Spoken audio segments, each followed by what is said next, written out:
इस समय मौजूद हैं अब्दुल कलाम टेक्निकल यूनिवर्सिटी लखनऊ में। यहाँ इनोवेशन को लेकर एक प्रोग्राम किया जा रहा है।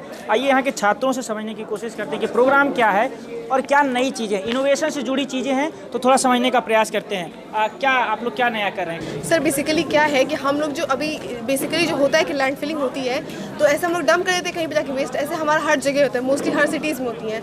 बट अब हमने क्या इनिशिएट किया है कि जिस जगह पे लैंड फिल नहीं है, हम उस जगह पे लैंड फिल लगाएंगे, बनवाएंगे, और जो वेस्ट हम ऐसे यूजलेस हम डाल देते कहीं भी, जिससे हमारा सॉइल पॉल्यूट होता है, वाटर पॉल्यूट होता है। सॉलिड वेस्ट को लेकर जो स्वच्छता के लेकर एक आप मुहिम, क्या अपना थोड़ा सा बताइए, इनोवेशन को लेकर क्या कर रही हैं? सर स्टार्टअप में ये है कि जो हमारे प्रधानमंत्री हैं श्री नरेंद्र मोदी जी, उन्होंने स्टार्ट किया है स्मार्ट सिटी मिशन और क्लीन इंडिया मिशन। तो उसके अंडर में सर हम लोगों ने ये चीज़ को इनिशिएट किया है कि जो हमारा सबसे बेसिक प्रॉब्लम इस टाइम है कि हमारी सिटीज़ क्लीन नहीं है, ठीक है। तो उसको स्वच्छ बनाने के लिए सबसे पहली चीज़ है कि हम लोग को वेस्ट का सोल्यूशन बनाना पड़ेगा, और हमारा सबसे बड़ा प्रॉब्लम है अभी सॉलिड वेस्ट। तो हम लोगों ने इस पर काम किया है कि हम लोग सिर्फ सॉलिड वेस्ट पर काम करेंगे। तो स्टार्ट किया था सॉलिड वेस्ट, तो बेसिकली हम सब जानते क्या होता है, plastics, cups, papers, glasses.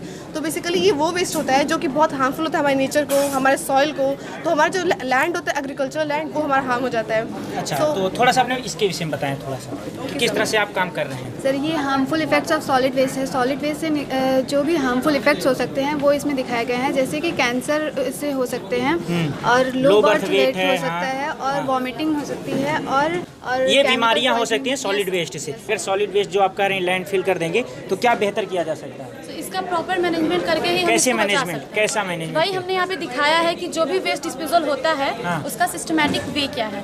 First step है कि हमारा वेस्ट जनरेट हुआ, उसको हम लोग कहीं एक प्रॉपर स्टोर करते हैं, ठीक है। फिर उसको ट्रांसपोर्ट करके जो भी ट्रीटमेंट वाला होता है उसे हम ट्रीटमेंट करते हैं, और जो बच जाता है जिसका कोई फर्दर यूज नहीं है, कुछ नहीं कर सकते, उसको हम लोग फाइनल डिस्पोजल में ले आके डिस्पोज कर देते हैं। अगर ये आप जैसा सोच रही हैं, ठीक है, थोड़ा दिखाइए इसको नजदीक आकर। ये हमारा लैंडफिल है जहाँ पे हम हर एक वेस्ट को, सॉलिड वेस्ट को ले आके डंप करते हैं, ठीक है। और ये इंजीनियर लैंडफिल है, ऐसे ही कोई लैंडफिल नहीं है। इसमें प्रॉपर तरीके के कंपोनेंट्स होते हैं, लाइक लाइनर सिस्टम होता है, कवर सिस्टम होता है, लीचेट कलेक्शन फैसिलिटी होती है, गैस रिकवरी सिस्टम होता है। हर तरह की इसमें फैसिलिटी दी गई है ताकि पोल्यूशन हमारा टॉप सॉइल और ग्राउंड वाटर टेबल को पोल्यूशन अगर ये बचा प्रोजेक्ट सही है, मतलब इम्प्लीमेंट कर जाए तो क्या बदलाव आएगा सोसाइटी में? बदलाव इस तरह कि जो भी हमारा सॉलिड वेस्ट है वो हमारे ground water table, top soil दोनों को पोल्यूट कर रहा है। अच्छा। तो ये हमारे लैंडफिल बनाने से ये जो है ग्राउंड वाटर टेबल और टॉप सॉइल दोनों को ही पोल्यूट करने से बचाता है। कूड़े को भी व्यवस्थित कैसे किया जा सकता है, इनोवेशन अगर हम उसमें जोड़ दें तब हो सकता है। एक नया प्रोजेक्ट एक और है, आइए देखते हैं ये प्रोजेक्ट क्या है।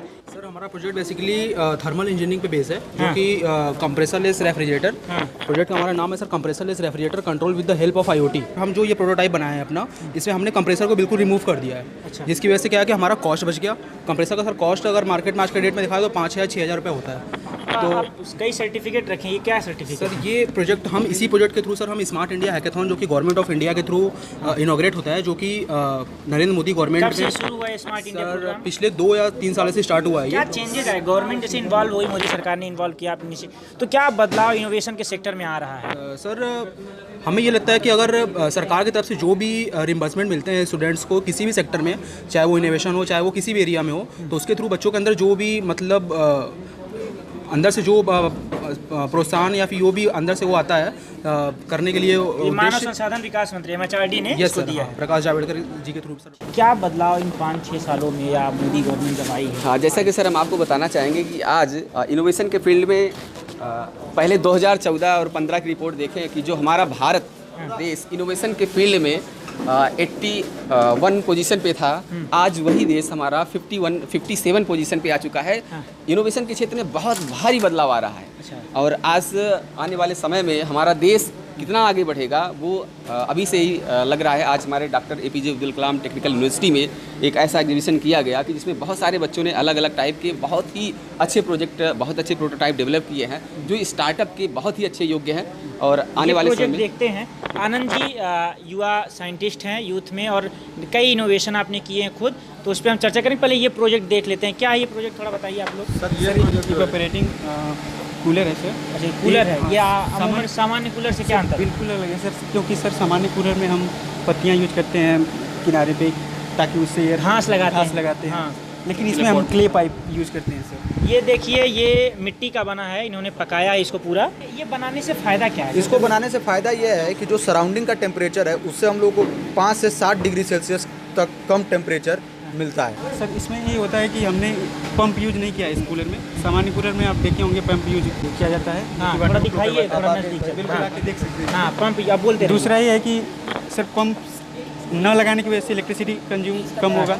दूसरी बात ये है कि वाटर जो कंज्यूमेशन है सर वो 70% कम हो जाएगा, क्योंकि हमने इसमें पानी की बचत होगी, पानी की बचत होगी, इलेक्ट्रिसिटी की बचत होगी, इलेक्ट्रिसिटी की बचत होगी। इसके अलावा बड़ी बात यह है सर कि जो रोजगार मिलेगा, इससे क्या होता है, जो पॉटर्स हैं, मतलब जो कुम्हार हैं, वो क्या होते हैं, विलुप्त होते जा रहे हैं। उनको तो केवल दिवाली और होली के समय ही उन लोगों का क्या होता है, रोजगार चलता है। लेकिन यदि हम इसको ये बनाएंगे तो इससे क्या होगा, ये बनाने का उनको अवसर मिलेगा। मतलब आप एक तरह से एक ऐसे सेक्टर में काम करने जा रहा है, आपका इनोवेशन अगर स्टार्टअप हो जाता है, गवर्नमेंट हेल्प कर रही नहीं? सर बिल्कुल, सर हमको बताया गया है कि यहाँ पे AKTU से भी हमको फंड और गाइडेंस प्रोवाइड करवाया जाएगा। एक और प्रोजेक्ट है, ये क्या है, थोड़ा बताएं इस प्रोजेक्ट के विषय में। अगर वेस्ट स्कैवेंजिंग सिस्टम है सर, जैसे कि नाले में की सफाई होती है मेन होल में, उसमें इंसानों को भेजा जाता है, तो इंसानों के गैस की वजह से डेथ हो जाती है। उस डेथ को रिड्यूस करने के लिए हम ये सिस्टम बनाए, क्योंकि सुप्रीम कोर्ट ने 1993 में कहा था कि हम कभी भी किसी आदमी को उसमें नहीं भेज सकते, क्योंकि उसमें गैसेज की वजह से उनकी डेथ हो जाती है। उस बैन लगा दिया 1993 में। मतलब जो सीवेज में काम कर रहे हैं बंदा, उसकी जगह आप ये मशीन अगर लग जाएगा तो क्या बेहतर हो सकता है? सो उसमें जो ह्यूमंस होते थे वो direct exposure of harmful gases में आते थे, जिसकी वजह से उनकी लाइफ में डेंजर होता था। आज रोज़ हर 5 दिनों में 1 लोगों की मृत्यु हो जाती है वो मैनुअल स्कैवेंजिंग की वजह से, और 7.5 लाख फैमिलीज इस काम से जुड़ी हुई हैं। 2011 की जनगणना के अनुसार 7.5 लाख परिवार इस सिस्टम से जुड़े। कहीं इससे आप 7.5 लाख परिवारों को अगर औसत माने तो 35 लाख लोगों तक आप ये रीच कर रहे हैं। रीच कर रहे हैं और उनके जान को हिफाजत के साथ सुरक्षित रखते हैं। इसमें हमने ऑगर बेस्ड मैकेनिज्म को यूज़ किया है, जिसकी वजह से सर ये रोटेट करता है। ये जब ये क्या कहते हैं मेन होल के अंदर जाएगा और ये ऑगर मैकेनिज्म है, तो ये आर्किमिडीज स्क्रू लगा हुआ है, ये रोटेट करता है तो नीचे एयर बकेट्स बनाता है, जिसकी वजह से जो डर्ट और सॉलिड सेमी सॉलिड जो वेस्ट होते हैं वो ये ऊपर सक करेगा, और ऊपर सक करने के बाद ये ऊपर से रिलीज़ करेगा, जिससे जो सीवेज चोक हो जाते हैं उसकी प्रॉब्लम से वो होगा। इसमें डायरेक्ट एक्सपोजर ऑफ कोई मैनुअल नहीं है, लोगों को कोई हार्मफुल नहीं है।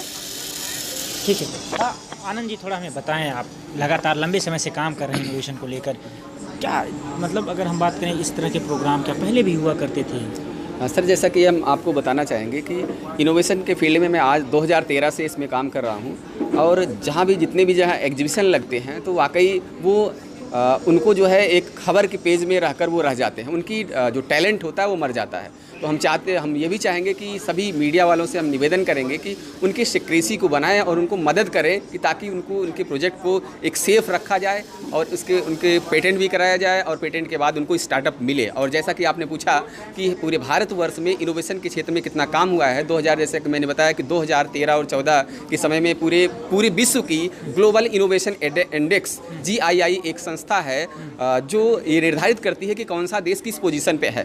तो 2014 और 15 में हमारा देश जो इनोवेशन के फील्ड में था वो 81 पोजीशन पे था, और आज 2017 और 18 की जो रैंकिंग आई है GII की वो 57 हो चुका है। तो जाहिर सी बात है कि 24 पायदान जो है कदम हम आगे बढ़े हैं। जो चीज़ें अभी यहाँ पर हमने अब्दुल कलाम टेक्निकल यूनिवर्सिटी में छात्रों से बात करके समझ में आया, इनोवेशन एक ऐसा है जहाँ भी आप नया इनोवेशन लाएंगे स्वाभाविक तौर पर समाज उससे सुदृढ़ होगा, और make in India startup India जैसे आपने बताया, इसके आने से गवर्नमेंट स्कीम आने से यूथ को काफ़ी फ़ायदा हो रहा है। तो कहीं ना कहीं यूथ अगर अच्छा कर रहा है तो उसके लिए ये मददगार साबित हो रही है दोनों स्कीम। आप देख रहे थे HS न्यूज़। नमस्कार।